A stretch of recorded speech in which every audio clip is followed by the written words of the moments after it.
नमस्कार दोस्तों, स्वागत है आप सभी का पाथफाइंडर पर। दोस्तों 15 जून 2022 को गालवान में जो इंसिडेंट था उसके 2 साल हुए और इस 2 साल में भारत चीन के अगर आप रिश्ते देखें तो इसमें काफी उतार चढ़ाव भी हुआ है और रिश्ते भी पहले के जैसे नहीं है। तो क्या चेंजेस आए हैं तब से अब तक, आइए आज की इस क्लास में इसी के जरिए हम इसी पर प्रकाश डालते हैं और देखते हैं क्या बदलाव आया है और अब भारत सतर्क भी है और क्या चेंजेस लेकर के आ रहा है। तो क्या गुड है, क्या बैड है, क्या अगली है, इन सभी बाट्स पे हम चर्चा करते हैं। दोस्तों मेरा नाम किंजल चौधरी है, मैं आपका स्वागत करता हूं पाथफाइंडर पर। अगर आप लोगों ने अब तक चैनल सब्सक्राइब नहीं किया है तो जल्दी से जाएं, जाके चैनल सब्सक्राइब करें। इसके सिवा आप मुझसे मेरे टेलीग्राम चैनल पर जुड़ सकते हैं, जहां पर लेक्चर के बाद आपको पीडीएफ अपडेट भी मिल जाएंगे। एट द सेम टाइम अगर आप अकेडमी सब्सक्रिप्शन लेने का सोच रहे हैं तो यूज द कोड KC10, क्योंकि इससे आपको सिर्फ 10% ऑफ नहीं मिलता, इससे आपको मेरी हैंड होल्डिंग गाइडेंस मेंटरशिप मिलती है जब भी आप 1 साल या उससे अधिक की प्लस आइकनिक कॉम्बो सब्सक्रिप्शन लेते हैं। And at the same time दोस्तों मेगा कॉम्बैट है इस संडे को, तो इसके लिए तैयार हो जाएं क्योंकि बहुत जबरदस्त आकर्षक प्राइजेस हैं हमारे पास इस बार आपको देने के लिए। तो संडे सुबह 11 बजे तैयार रहें, use the code KC10, enrol now in this UPSC CSE GS mega combat. तो न्यूज में क्या है दोस्तों, न्यूज में है जून 15 2022 को India China Galwan stand of के 2 साल हो गए। 2 साल में कई ड्रामेटिक इंसिडेंट्स हुए हैं, दोनों ही साइड में हमको देखने मिले हैं। एंड दोस्तों अगर आप देखें तो दो इमर्जिंग एशियन जाइंट्स, अदर कुछ लोग तो कहते हैं एक एशियन जाइंट ऑलरेडी इमर्ज होके बहुत बड़ा भी हो चुका है और दूसरा उस तेजी से ग्रो नहीं हुआ है। तो दोस्तों टेंशन काफी ज्यादा बढ़े इन दो देशों में इस बीच में, लेकिन at the same time sanity भी प्रिवेल हुई है। एंड दोस्तों ये टेंशन काफी ज्यादा है क्योंकि दोनों ही देश अगर आप देखें भारत और चाइना न्यूक्लियर पावर्ड है। And at the same time ये दो देश अगर आप देखें तो इनकी अगर पॉपुलेशन ऐड करें तो ये लगभग दुनिया की आधी पॉपुलेशन हो जाती है। तो it is just not a normal clash जो बॉर्डर में हुआ, ये क्लैश ऑफ सिविलाइजेशंस भी हो सकता था। तो उसके बाद कैसे इन रिश्तों में क्या इंप्रूवमेंट लाया गया है, क्या चेंजेस हुए हैं, आइए इनको देखते हैं। तो दोस्तों सबसे पहले एक रिकैप दे देता हूं, वैसे तो मुझे लगता नहीं है किसी को नहीं मालूम होगा, फिर भी। तो 15 जून 2020 को दोस्तों लाइन ऑफ एक्चुअल कंट्रोल को लेके दोनों देशों के बीच में कुछ कंफ्यूजन हुआ। उसके बाद चाइनीज फोर्सेस LAC पार करके भारत वाले साइड में आए और उसके बाद एक जो दोनों के देशों के बीच में जो फौजी थे वहां पे उनमें कन्फ्रंटेशन होता है और वो जल्दी कंफ्लिक्ट का रोल ले लेता है। और इसी में अगर आप देखें तो 20 भारतीय फौजियों ने इस स्कर्मिश में अपनी शहादत दी। चाइना का कहना है कि उनके बस 4 फौजी मरे, लेकिन अब जो डेटा आया है दुनिया के साथ शेयर किया जा रहा है, ग्लोबली जो माना जाता है, दैट इज 38 चाइनीज सोल्जर्स नदी में ड्राउन हुए उस क्लैश में। तो 38 चाइनीज फौजी भी मारे गए थे। तो दोस्तों जो भी हुआ होना नहीं चाहिए था, अच्छी बात नहीं है, लेकिन एंड ऑफ द डे उनका कोई बिजनेस नहीं था Indian side of line of actual control में आके। अब उसके बाद से देखते हैं तब से अब तक क्या क्या हुआ है।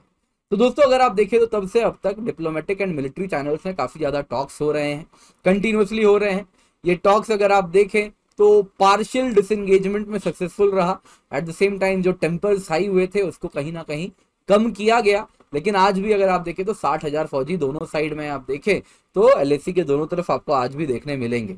तो एक जेन्युइन प्रोग्रेस बहुत ज्यादा नहीं हुआ है। आज भी अगर आप देखें तो टेम्पर्स जितने कट डाउन होने थे वो नहीं हुए हैं। कुछ दिन पहले की बात कर लीजिए, इंडियन NSA अटेंड किए ब्रिक्स NSA मीटिंग में, एंड वहां पर भी उन्होंने काउंटर टेररिज्म कोऑपरेशन को लेके उस पर एम्फेसाइज किया कि इसकी आवश्यकता है। एंड SCO की भी अगर आप देखें तो एक बॉर्डर सिक्योरिटी मीटिंग हुई जिसमें China, India, Russia, Pakistan and central Asian countries except Turkmenistan ने भी पार्टिसिपेट किया। Turkmenistan is not part of SCO, इस वजह से वो पार्टिसिपेट नहीं किया। इंटरनेशनल लेवल पे देखें दोस्तों तो रशिया यूक्रेन वॉर चल रहा है और इसके साथ एक जो ग्लोबल जियोपॉलिटिक्स है वो एक नए दिशा की तरफ मूव कर रही है। तो इसी में अगर आप देखें तो एक फ्रेश रिफ्ट हो गया है वेस्ट एंड रशियन फेडरेशन के बीच में। तो इंडिया और चाइना, हालांकि दोनों ही देश चाइना रशिया के साथ बहुत ही क्लोज रिश्ता मेंटेन करते हैं, सेम पेज पर नहीं है, लेकिन रशिया के साथ दोनों ही देश के बहुत क्लोज रिश्ते हैं। यहीं पर अगर आप देखें तो वेस्ट चाइना और इंडिया दोनों को वू करने की कोशिश कर रहा है कि उनको वो अपने पाले में लेकर के आ जाए, लेकिन end of the day India और चाइना कहीं ना कहीं आप देखें तो रशिया के साथ अभी भी क्लोज प्रॉक्सिमिटी मेंटेन किए हुए हैं। वहीं दोस्तों चाइना ने इंटरनेशनल लेवल पर ही अगर आप देखें तो यूनाइटेड नेशंस में इंडिया US की प्रपोजल थी जिसके मुताबिक अब्दुल रहमान मकी को ग्लोबल टेररिस्ट डिक्लेयर करवाना था जो कि पाकिस्तान से आता है, लेकिन चाइना एक्यूज है। लेकिन चाइना अगर आप देखें तो उसने इसको ब्लॉक कर दिया वापस से। तो चाइना की कहीं ना कहीं जो pro Pakistan and pro terrorism वाली जो सपोर्ट की नीति है वो भी एक बहुत मेजर ऑब्स्ट्रक्शन का काम करती है इंडिया चाइना रिश्तों में। चाइना वैसे ही अगर आप देखें तो इंटरनेशनल लेवल में जो इंडिया नेपाल रिश्ते हैं उसमें भी कहीं ना कहीं खटास डालने की कोशिश कर रहा है, इसको भी वर्सन कर रहा है, ऐसे भी एक्यूजेशंस चाइना पे लगे हैं। स्ट्रेटेजिक फ्रंट पे देखें दोस्तों तो चाइना परस्यू कर रहा है, कहा जाता है, अपनी so called string of pearl strategy, जिसके द्वारा वो इंडियन ओशन रीजन में अपने अलग अलग नेवल बेसेस बना रहा है और इससे कहीं ना कहीं इंडिया को ब्लॉक करने की कोशिश भी कर रहा है या फिर इंडिया को ऑब्स्ट्रक्ट करने की कोशिश कर रहा है। और इंडिया भी अगर आप देखें तो अपनी maritime strategy, necklace of diamond strategy के साथ आगे बढ़ रहा है। ये भी अगेन अनऑफिशियल है, ऑफिशियल नहीं है कोई भी ऐसी स्ट्रेटेजी। तो नेकलेस ऑफ डायमंड स्ट्रेटेजी के साथ हम आगे बढ़ रहे हैं, जिसमें सिशेल्स, ओमान, इन सारे देशों में हम बेस भी फॉर्म कर रहे हैं। स्ट्रॉन्ग डिप्लोमेटिक रिलेशन भी इंडियन ओशन में जो कंट्रीज हैं, आइलैंड स्टेट्स हैं, उनके साथ बना रहे हैं और सेंट्रल एशियन कंट्रीज के साथ भी रिश्ते मजबूत कर रहे हैं। वहीं दोस्तों स्ट्रेटेजिक फ्रंट में क्वाड ग्रुपिंग देखें तो उसका भी भारत सदस्य है।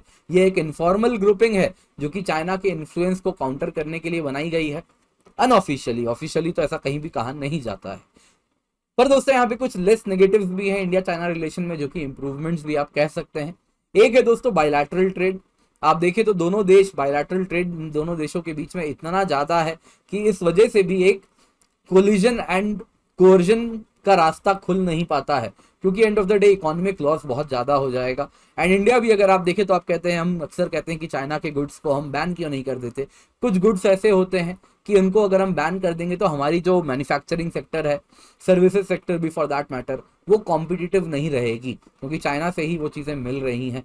तो अगर दवाइयों की बात करें तो एपीआई आ रही है, तो एपीआई को आप कैसे रोक सकते हैं। हालांकि अब हम धीरे धीरे चाइना पे डिपेंडेंस कम करने के लिए एपीआई भी डोमेस्टिकली मैन्युफैक्चर करने का प्रयास कर रहे हैं, सेमीकंडक्टर्स भी डोमेस्टिकली मैन्युफैक्चर करने का प्रयास कर रहे हैं। लेकिन इस प्रकार का अगर एक दिन में आप सडनली अगर बैन कर देते हैं तो कहीं ना कहीं हमारी इकोनॉमी में इम्पैक्ट होगा। तो इसलिए दिस विल टेक टाइम, और उस तरफ भी हम मूव कर रहे हैं कि चाइना से जो इकोनॉमिक कॉन्टैक्ट है उसको डीकपल करने का प्रयास करें, but this will take time. पर उस तरफ हम मूव कर रहे हैं। लेकिन एज ऑफ नाउ ये जो बायलैटरल ट्रेड इतना ज्यादा है कि इंडिया और चाइना दोनों ही कोशिश करते हैं कि कोलिजन ज्यादा से ज्यादा ना हो। वही इंडिया चाइना बायलैटरल ट्रेड अगर आप देखें, इन सब के बावजूद भी इस साल की बात करें तो बायलैटरल ट्रेड इंक्रीज हुई है 15% से, $30 बिलियन से भी ज्यादा, $31 बिलियन से भी ज्यादा first quarter of this year में ही, 2022 के फर्स्ट क्वार्टर में ही ट्रेड हो चुका है, जो चाइना के कस्टम्स डेटा सामने आया है उसके मुताबिक। क्वाड की भी बात करें दोस्तों, वैसे तो इसका जो पर्पस था क्वाड ग्रुपिंग का वो था कि चाइनीज इन्फ्लुएंस को काउंटर करना पैसिफिक में, इंडिया में या फिर इंडो पैसिफिक रीजन में। वहीं पर अगर हम क्वाड की बात करें तो इंडिया वहां पर भी ओपनली चाइना के खिलाफ नहीं जा रहा है। क्वाड में भी हम vaccine distribution, climate change, emerging technologies, इन सब की बात करते हैं। तो हम ओपनली चाइना के खिलाफ एग्रेसिव स्टैंस नहीं ले रहे हैं, कुछ वो जो कि यूएस, जापान ओपनली लेते हैं, ऑस्ट्रेलिया भी फॉर दैट मैटर लेती है, तो वो हम नहीं ले रहे हैं। तो वहां पर भी चाइना को एक रिस्पाइट है, आप देख सकते हैं, जो कि भारत की ओर से मिल रहा है। इसी में अगर आप देखें तो चाइनीज फॉरेन मिनिस्टर भी रिसेंटली इंडिया विजिट किए एंड उन्होंने कहा कि ये प्रयास रहेगा उनका कि भारत के साथ एक हेल्दी रिलेशनशिप स्टार्ट हो सके। और उन्होंने कहा, प्रपोज किया, सजेस्ट किया कि एक India China civilizational dialogue India और चाइना दोनों ही देशों में एनुअली होल्ड किया जाए, जिसमें इंडिया चाइना के जो सिविलाइजेशनल कॉन्ट्रैक्ट हैं उन सब पर प्रकाश डाला जाए। वहीं दोस्तों India China trade and investment cooperation forum भी है, तो वो भी प्रपोज किया गया है, और इंडिया चाइना फिल्म फोरम भी प्रपोज किया गया है। And at the same time China ने जो 2 साल से कोविड बैन लगा के रखा था इंडियन प्रोफेशनल्स पर, उनकी फैमिलीज पर, वो भी लिफ्ट कर दिया है। और चाइना इस प्रोसेस में है जिसके द्वारा जो इंडियन स्टूडेंट्स थे चाइना में पढ़ रहे थे उनके वीजा को वापस अप्रूव किया जाए, तो वो प्रोसेस भी चाइना में तेजी से चल रही है। पर दोस्तों अब सवाल उठता है आगे क्या है। हमने गुड भी देखा, बैड भी देखा। अब दोस्तों आगे देखें अगर हम, तो इंडिया काफी वोकल है जहां तक बात होती है हमारी टेरिटोरियल सोवरेनिटी की। तो चाइनीज आर्ट ऑफ डिसीविंग से भी अब हम वाकिफ हो चुके हैं, तो उसको भी लेके हम कॉशियस हैं। तो at the same time territorial sovereignty को लेके हम कंटिन्यूअस टॉक्स कर रहे हैं। वहीं दोस्तों अगर आप देखें तो चाइना अपनी बेल्ट एंड रोड इनिशिएटिव को भी लेकर के आगे बढ़ रही है, तो इससे भी कहीं ना कहीं इंडिया के साथ रिश्तों पे प्रभाव तो पड़ रहा है। BRI भी अगर आप देखें तो जिस तरीके से डेट ट्रैप डिप्लोमेसी भारत के नेबरहुड में फैल रही है, तो उससे अगर आप देखें तो डेट ट्रैप डिप्लोमेसी से भी कहीं ना कहीं वो कंट्रीज प्रो चाइना टिल्ट करने पे मजबूर हो जा रहे हैं, रादर उनको कोवर्स किया जा रहा है, तो एंटी इंडिया स्टैंड लेना पड़ रहा है। मालदीव्स में आपने देखा है कि इस प्रकार से एक कोशिश किया जा रहा है कि एंटी इंडिया वहां पे लोगों को भड़काया जाए। श्रीलंका में हमने देखा है, पास्ट में ऐसा हो चुका है। वहीं दोस्तों आप अगर देखें तो चाइना की जो बैकिंग है पाकिस्तान को, रिसेंटली मक्की के टेररिस्ट डिक्लेयर करने पे भी जो चाइना का रुख हमने देखा है, चाइना का जो रुख देखा है। एट द सेम टाइम आप देखें तो इंडो पाक डिस्प्यूट्स को लेकर चाइना कहीं ना कहीं openly Pakistan, pro Pakistan position लेती है, तो वो भी इंडिया चाइना के बीच में रिश्तों में रास्ते का एक रोड़ा बनता है। इसके सिवा जहां तक बात है भारत को क्या करना चाहिए, तो भारत ऑलरेडी डिप्लोमेसी के बात अगर हम करें तो काफी काबिल हैंड में है। तो इंडिया को कहा जाता है, जो फॉरेन पॉलिसी पंडित्स हैं उनका कहना है कि इंडिया को स्टिक करना चाहिए अपनी ट्रांजैक्शनल डिप्लोमेसी के साथ, इंश्योर करना चाहिए कि जो एक एस्पेक्ट ऑफ डिप्लोमेसी है वो दूसरे एस्पेक्ट पे उसका प्रभाव ना पड़े। तो बॉर्डर डिस्प्यूट्स हैं तो उन पर बात चलती रहनी चाहिए, वो वर्सन ना हो। At the same time economic और कल्चरल टाइज जो हैं दोनों देशों में, वो भी तेजी से आगे बढ़ते रहने चाहिए, वो भी इंप्रूव होने चाहिए। तो उसी से एक दिन हो सकता है उसका प्रभाव पड़े जब बॉर्डर डिस्प्यूट भी कुछ कम हो सकता है, देखने मिल सकता है।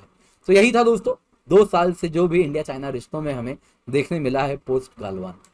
तो दोस्तों अनअकैडमी आप देख सकते हैं, वाइडेस्ट चॉइस ऑफ एजुकेटर्स हैं, फ्लेक्सिबिलिटी टू चेंज कोर्स है, लाइव मेंटरशिप है, एंड हमारे सक्सेसफुल स्टूडेंट्स भी हैं, विच स्पीक्स फॉर इटसेल्फ। इसके सिवा mains test series and answer writing program है, जैसा आप देख सकते हैं KC10 कोड का इस्तेमाल कर सकते हैं। 18 जून को पहला टेस्ट भी आपको देखने मिला होगा। ऑप्शनल टेस्ट सीरीज भी आपको हम प्रोवाइड कर रहे हैं, 8+ टेस्ट आपको मिल रहे हैं, तो KC10 कोड का इस्तेमाल करें, सब्सक्रिप्शन ले सकते हैं। GS मेगा कॉम्बैट है दोस्तों 26 जून सुबह 11 बजे, जबरदस्त प्राइस है, उसका भी आप फायदा उठा सकते हैं। बाकी दोस्तों iconic preparation with iconic subscription, iconic bonanza run हो रही है जून 20 से 25 तक, तो इसका फायदा जरूर उठाएं। आइकनिक सब्सक्रिप्शन में लाइव मेंटरशिप है, मेंस क्वेश्चन आंसर प्रैक्टिस है, स्टडी प्लानर है। तो दोस्तों CSE एश्योर प्रोग्राम भी मिल रहा है, 1 एक्स्ट्रा क्रेडिट पर मंथ आपको मिल रहा है, practice prelims booklet worth 7500 rupees आपको मिलेगा। बाकी प्लस कॉम्बो सब्सक्रिप्शन है दोस्तों, जिसकी 1 साल की कीमत 61,075 रुपीज है।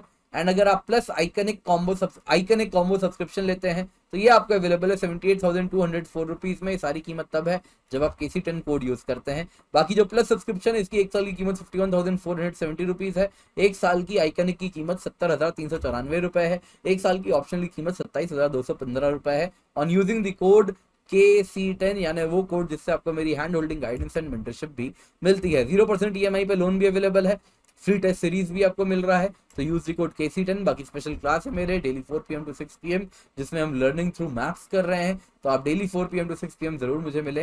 ये फ्री स्पेशल क्लास है, सबके लिए अवेलेबल है। बाकी प्लस कोर्स एनवायरमेंट ज्योग्राफी की भी रन हो चुकी है मेरे द्वारा, ऑप्शनल बैचेस भी हम रन कर रहे हैं, साथ ही साथ UPSC CSE बैचेस भी हम रन कर रहे हैं। जून 22 2022 को हम इसको रन कर रहे हैं, तो इन सभी का हिस्सा आप बन सकते हैं। Thank you so much for joining, have a great day and do take care. Unacademy. Let's crack it. It's time to experience something glorious. Unacademy Combat. Compete, crack, conquer. दोस्तों UPSC एग्जाम में जितना significance lectures का है, study material का है, उतना ही mock test का भी है। शुभ्रा जी, ये अनअकैडमी कॉम्बैट क्या है? सर एक डिफरेंट तरीके का टेस्ट हम लेकर आए हैं, जो शॉर्ट ड्यूरेशन टेस्ट होता है, हर संडे को ऑर्गेनाइज होता है। इस टेस्ट बेसिकली एक लाइव टेस्ट है, जिसमें हर बच्चा उस टेस्ट को एक पर्टिकुलर टाइम पे दे सकता है, ना ही पहले ना ही बाद में। हर एक क्वेश्चन पे एक टाइमर होता है, जिसके बच्चे सबमिट करने के बाद, आंसर सबमिट करने के बाद नेक्स्ट क्वेश्चन पे नहीं जा सकते हैं। इससे कोई भी बच्चा इस पेपर के अंदर चीटिंग नहीं कर सकता, और इससे वो अपनी एक्यूरेसी के साथ साथ स्पीड भी मॉनिटर कर सकते हैं। हर एक क्वेश्चन के बाद कुछ लीडर बोर्ड्स आते हैं, जिसमें आप बच्चा पता कर सकते हैं, लर्न एस्पिरेंट्स पता कर सकते हैं कितने % लोगों ने वही ऑप्शन सेलेक्ट करा जो उन्होंने किया था, और क्या वो सही था या गलत था। हर एक क्वेश्चन के बाद एक लाइव लीडर बोर्ड आता है, जिसमें बच्चे पता कर सकते हैं कि अभी उस टाइम पे उनकी ऑल इंडिया रैंक क्या चल रही है। ऑल इंडिया से मतलब है जितने बच्चे लाइव दे रहे हैं उसमें वो कहाँ स्टैंड कर रहे हैं और कितनी इंप्रूवमेंट का स्कोप है। इसके बाद एक डिफरेंस कैसे होता है इस टेस्ट का बाकी टेस्ट से, कि इसके जो क्वेश्चन है वो बहुत टॉप एजुकेटर्स बनाते हैं, जिन्हें बच्चे एस्पायर करते हैं, जिन्हें देख के वो अपनी तैयारी को एम करते हैं। हर एक क्वेश्चन के बाद एक वीडियो सोल्यूशन हम लाइव करते हैं, जिससे उसके doubts on the spot resolve हो जाते हैं। और सारे वीडियो सोल्यूशन बहुत ही डिस्क्रिप्टिव तरीके से बताए जाते हैं, सिर्फ क्वेश्चन ही नहीं बल्कि हर एक ऑप्शन को एक्सप्लेन करते हैं हमारे टॉप एजुकेटर्स। अभी जैसे हमारा प्रीलिम्स का एग्जाम हुआ है लास्ट संडे ही, हमारे कॉम्बैट के 30 क्वेश्चन मेन एग्जाम से, प्रीलिम्स एग्जाम से मैच करे। जैसे कि देख सकते हैं एक NFT पे क्वेश्चन आया था, एक गुची मशरूम पे क्वेश्चन आया था, वही same question, more less same question हमारे कॉम्बैट में पूछे गए थे जनवरी और मई में। और यही नहीं, जो बच्चे रेगुलरली कॉम्बैट देते आए उन्होंने बहुत अच्छी रैंक स्कोर करी है UPSC मेंस में, जो इसका भी रिजल्ट आया है। जैसे कि मैं आपको बताऊंगी, भविष्य है जिनकी AIR 29 आई है, वो रेगुलरली 6 कॉम्बैट्स देते आए हैं। दिव्या हैं जिन्होंने 16 कॉम्बैट्स दिए हैं रेगुलरली, उनकी AIR 438 आए हैं। और इनके अलावा ऐसे और 18 बच्चे हैं जो रेगुलर कॉम्बैट पार्टिसिपेंट्स हैं और उनके बहुत अच्छी स्कोर उनका आया है। और ये टेस्ट यही नहीं, सिर्फ यूपीएससी में नहीं, हम बाकी सारी कैटेगरीज में करते हैं हर रविवार को, जैसे कि IIT JEE, NEET, CAT, CA, bank, SSC, जिससे हर एक बच्चा इस टेस्ट को एक्सपीरियंस कर सके और अपने टारगेट को एम कर सके। तो देखा दोस्तों, जैसे इन सब यूपीएससी एस्पायरेंट्स ने खुद को टॉपर बनाया है, आप भी बना सकते हैं। Participate in this Unacademy combat and let's crack it.